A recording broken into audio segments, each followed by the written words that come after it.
ہاتھ پیر کانپنے لگ جائیں. لیکن وہ درندہ جو منہ پھاڑ کر کے آ رہا تھا، بھوکا شیر، کسی پر بھی حملہ کر سکتا ہے. جب قریب آنے لگا، حضرت سفینہ جو صحابی رسول ہے، غلام مصطفیٰ ہے، کہتے ہیں میں نے شیر کو پکار کر صرف اتنا کہا، یا ابا الحارث انا مولا رسول اللہ. اے پھاڑ کھانے والے درندے، تو جانتا ہے میں رسول اللہ کا غلام ہوں. ایک ہی جملہ کہا، میں رسول اللہ کا غلام ہوں. روایت میں معلوم بتایا گیا ہے کہ وہ شیر جو منہ پھاڑے آ رہا تھا، اچانک سر جھکایا، حضرت سفینہ کے تلوے چھاٹنے لگا. سر جھکا کر ان کے قدموں کے بوسے لینے لگا اور وفادار کتے کی طرح دم ہلاتا ہوا پھر آپ کو مدینے تک کا راستہ بھی بتا کر چلا گیا.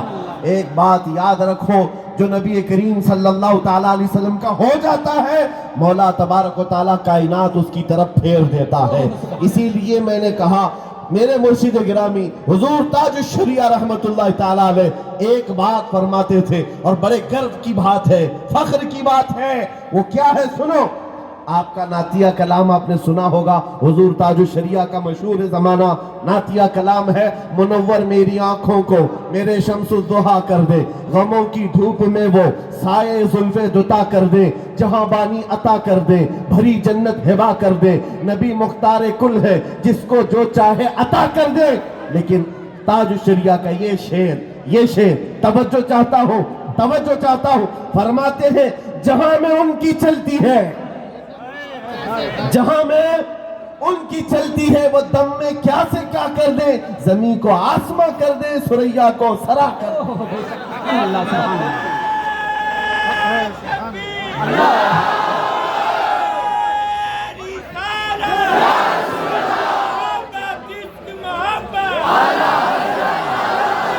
میرے عزیزو، یہ صرف نعتیہ شعر نہیں ہے. سنیو، توجہ ہے. میں ایک سوال آپ سے کرتا ہوں. میرے مرشد گرامی نے تو یہ فرمایا جہاں میں ان کی چلتی ہے. اگر تمہارا عقیدہ ہے تو بتاؤ، جہاں میں ان کی یقین ہے آپ کو؟ دل سے کہہ رہے ہیں آپ؟ جہاں میں ان کی، ہاں، کسی اور کی نہیں، آمنہ کے لال کی. ہم تاجدار مدینہ کی بات کر رہے ہیں. ہاں، یہ حکومت تخت پر کوئی بھی آ جائے، چند دنوں کے لیے آ جائے، چند سالوں کے لیے آ جائے، روحوں پر اور دلوں پر ہمارے اگر حکومت ہے تو تاجدار مدینہ کی. اور جہاں میں ان کی چلتی ہے، وہ دم میں کیا سے کیا کر دیں. اور حضور پاک کے غلاموں نے دیکھا بھی ہے. آپ کو پتا ہے، حضرت سعد بن ابی وقاص 400 گھڑ سواروں کو لے کر عراق میں چل پڑے. عراق سے انہیں ایران جانا تھا، لیکن بیچ میں دریا ہے. دریا عبور کرنے کے لیے راستہ نہیں ہے. سامنے جتنے ایرانی فوج تھے، سب نے دریا کے پل جتنے تھے برج توڑ دیے کہ کہیں یہ سعد بن ابی وقاص کے 400 ساتھی، محمد عربی کے سپاہی ادھر کراس کر کے ایران میں نہ آ جائیں. برج توڑ ڈالے، سارے دریا کے اوپر جتنے پل تھے توڑ دیے. لیکن کیا انہوں نے حوصلہ توڑ دیا؟ کیا ایمان والوں کے عزم اور ان کے استقامت کو توڑا؟ نہیں. سعد بن ابی وقاص اپنے 400 ساتھیوں کو لے کر دریا کے کنارے کھڑے ہوتے ہیں، کہتے ہیں اے میرے ساتھیوں، چلو آگے چلنا ہے. ساتھیوں نے کہا کیسے چلیں؟ کہا اسی پانی سے چلنا ہے. صحابہ نے یہ نہیں پوچھا اڑ کر جائیں گے یا تخت بچھا کر جائیں گے، کیسے جائیں گے کسی نے نہیں پوچھا.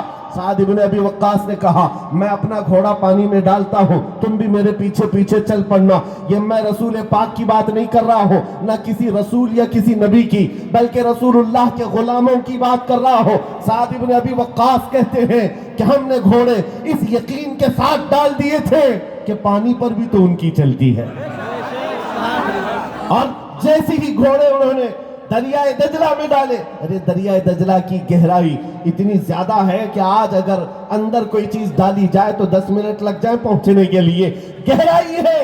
لیکن جب یہ گھوڑے ڈالے، ایک نے، دو نے، 4، 10، 50، 400 صحابہ پانی پر گھوڑے ڈال چکے ہیں. لیکن جانتے ہو پوری دنیا حیرت میں تھی، گھوڑے کے ٹاپ میں پانی تک نہیں لگا. وہ چلتے ہوئے اسی طرح ایران کی سرحدوں میں آ گئے. یہ تاریخ کی مشہور کتاب تاریخ طبری میں لکھا ہوا ہے، ایران کے فوجیوں نے فارسی میں پکار کر کہا تھا دیوا آمدند دیوا آمدند، یہ تو جنات کی جماعت آ رہی ہے، یہ جنات کی جماعت آ رہی ہے۔ اب تک ہم نے پانی پر چلتی ہوئی جماعت کوئی نہیں دیکھی، لیکن اے سنیوں میں کہتا ہوں یہ رسول اللہ کے وہ غلام تھے جن کا یقین تھا کہ اگر محبت مصطفیٰ میں ہم پانی پر گھوڑے ڈال بھی دیں اللہ راستے پیدا کرے گا، اس لیے کہ جہاں میں ان کی پہاڑوں نے راستے نہیں روکے، آندھیوں نے طوفانوں نے راستے نہیں روکے۔ وہ صحابہ تھے طارق بن زیاد جن کے بارے میں تاریخ میں آج بھی مشہور ہے، جب یہ سب سے پہلے دریا کراس کر کے آنے والے مسلمانوں میں یورپ میں اترنے والے، جانتے ہیں انہوں نے کشتیاں بھی جلا دی تھی، جن کشتیوں میں بیٹھ کر کے آئے تھے کشتیاں جلا ڈالی۔ کیوں؟ اپنے ساتھیوں سے کہا اس لیے ہم نے جلا دیا ہے کہ پیچھے جانے کا کسی کے اندر خیال بھی نہ آئے، یا تو پھر محبت مصطفیٰ کی شمع روشن ہوگی یا پھر ہماری قبر ہوگی۔ یہ عزم اور استقلال تھا، یہ حوصلے تھے۔ عزیزان گرامی وقات، حضور پاک صلی اللہ تعالیٰ علیہ وسلم کی محبت پاک جس کو اقبال نے 2 جملوں میں پورا بیان کر دیا کہ محمد سے وفا تو نے تو ہم تیرے ہیں، یہ جہاں چیز ہے کیا لوح و قلم تیرے ہیں۔ عزیزان گرامی، حضور پاک کی محبت کی لذت جسے ملی ہے انہیں اندازہ ہے، وہ ہواؤں کے تھپیڑوں سے نہیں گھبراتے، موسم کی سختیوں سے نہیں گھبراتے، ظالموں کے ظلم سے نہیں گھبراتے، اور اس طرح شیاطین کے شر سے وہ نہیں گھبراتے۔ بعض لوگ آج نروس ہو کر کے کہتے ہیں حالات کیا ہو گئے ہیں مسلمانوں کے، جہاں جہاں دیکھو ان کو مارا گیا، قتل کیا گیا، ٹکڑے کیے جا رہے ہیں۔ اور کچھ لوگ جو تالیاں بجا بجا کر کے دیکھ رہے ہیں، غزہ میں دیکھو بچوں کو مارا جا رہا ہے، یہ بے رحم لوگ جو تالیاں بجا بجا کر دیکھ رہے ہیں ان کو ایسا لگ رہا ہے ابھی چند دنوں کے بعد اسلام ختم ہو جائے گا۔ یہ بچے مارے جا رہے ہیں، یہ گن رہے ہیں 1000 2000 4000 5000 10,000 تعداد گن رہے ہیں وہ بچوں کے مرنے کی، اور اس کے بعد دل میں یہ خیال کرتے ہو کہ چند دنوں کے بعد یہ دھیرے دھیرے ختم ہو جائے گا۔ ظالموں تمہیں پتہ نہیں ہماری تاریخ میں کربلا بھی ہے، ہماری تاریخ میں بدر و حنین بھی ہے، ہماری تاریخ میں احد و خیبر بھی ہے، لیکن تمہیں یہ معلوم ہونا چاہیے گردنوں کے کٹ جانے کا نام اسلام ختم نہیں ہے، اسلام زندہ ہوتا ہے ہر کربلا کے بعد۔ بے شک سبحان اللہ سبحان اللہ۔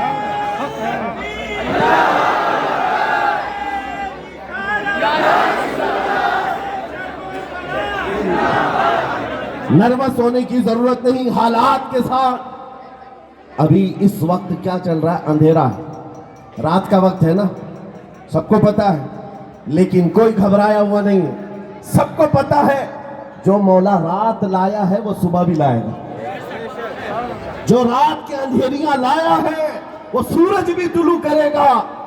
آج اگر امت مصطفیٰ پر اندھیریاں چھائی ہیں، تھوڑے دنوں کی بات ہے کہ پھر وہ اجالے آئیں گے، وہ روشنیاں آئیں گی، دنیا دیکھے گی جب ایک امام مہدی کا جھنڈا لہرا رہا ہوگا اور ہر جگہ سے پرچم رسالت بلند ہوگا۔ آج کسی کو تکلیف ہوتی ہے تو ہوئے، لیکن کل کو یہ دن آئے گا انشاءاللہ ہر زبان کہے گی لبیک یا رسول اللہ۔ کسی کو دقت ہے تو وہ اپنی دقت کا علاج کرے۔ تھوڑا سا وقت بچا ہے، میرا پیغام سن لو۔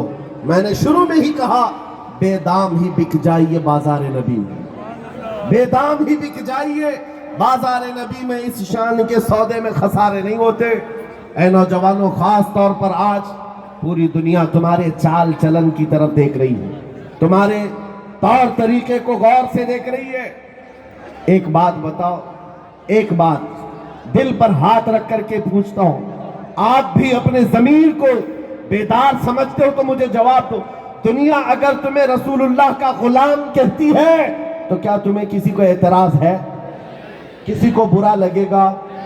حضور کا غلام کہنے پر آپ کو کسی کو برا لگے گا؟ میں اپنی بات تو یہ کہتا ہوں، میں دعا یہ کرتا ہوں مولا غلام تو بہت دور کی بات ہے، اے اللہ پوری دنیا میں میری پہچان ایسی بنے کہ دنیا مجھے مدینے کا کتا کہا کرے۔ اس بات میں بھی ہمیں کوئی اعتراض نہیں بلکہ شوق ہے، ہم سعادت سمجھتے ہیں۔ میں آپ سے پوچھتا ہوں، رسول اللہ کا اگر غلام کہتی ہے دنیا تو آپ کو تکلیف ہوگی؟ نہیں تکلیف ہے، خوشی ہوتی ہے، اور اگر خوشی ہوتی ہے تو میرے عزیز کھل کر کے غلامی کیوں نہیں کرتے؟ چھپ چھپ کر کے حضور کی غلامی نہیں ہوتی. حضور سے اگر محبت کیا ہے کھل کر کے حضور سے محبت دکھاؤ اور غلامی میں آؤ. حضور پاک صلی اللہ علیہ وسلم کی غلامی کا مطلب یہ نہیں ہے کہ رات کی اندھیریاں آئیں تو تم تاش کے پتوں پر بیٹھے رہو. حضور کی غلامی کا مطلب یہ نہیں ہے کہ تمہارے ہاتھوں میں شراب کی بوتل ہو اور تمہارے گھروں تک نشہ پہنچ جاتا ہو. نادانو، حضور پاک کی نسبت تمہارے ساتھ جڑی ہوئی ہے. یہ خسیس چیزیں اور ذلیل چیزیں تمہارے ہاتھ میں کہاں سے آ جائیں؟ تم کو خیر امت کہا گیا ہے. نشہ بہت دور کی بات، لینا تو چھوڑو، سونگنا بھی تمہارے لیے جائز نہیں. سونگنا بھی تمہارے لیے جائز نہیں. اور اگر تمہارے اندر یہ حالات آ گئے، گلی کے نکڑ پر بیٹھے ہوئے نوجوان سے اگر لڑکیاں ڈرنے لگ جائیں کہ یہاں سے گزرو تو یہ چھیڑ خانی نہ کرے، ہماری عزت محفوظ رہے گی کہ نہیں رہے گی، تو پھر تم پر غلامی صادق نہیں آتی. تم نے جھوٹ کہا ہے حضور پاک کی غلامی. حضور پاک کا غلام وہ ہوتا ہے جس کے لیے کائنات انتظار کرتی ہے. پوری کائنات پلکیں بچھا کر انتظار کرتی ہے اللہ کے رسول کا غلام ہماری طرف آ جائے. آج اعلیٰ حضرت کی وہ بات سن لو. آپ کو یہ یقین ہے کہ ہمارے مرنے کے بعد، قبر میں جانے کے بعد فرشتے 3 سوالات کریں گے؟ تمہارا رب کون، تمہارا دین کیا؟ سب کو پتا ہے نا. تیسرا سوال کیا کریں گے؟ حضور کو دکھا کر پوچھیں گے ما کنت تقول فی حق ھذا الرجل، ان کے بارے میں دنیا میں کیا کہتا تھا؟ یہ سوالات سنے ہو کہ نہیں کبھی پہلے؟ حضور کے بارے میں پوچھا جائے گا نا. اور اکثر لوگ یہی آ کر اٹک جائیں گے.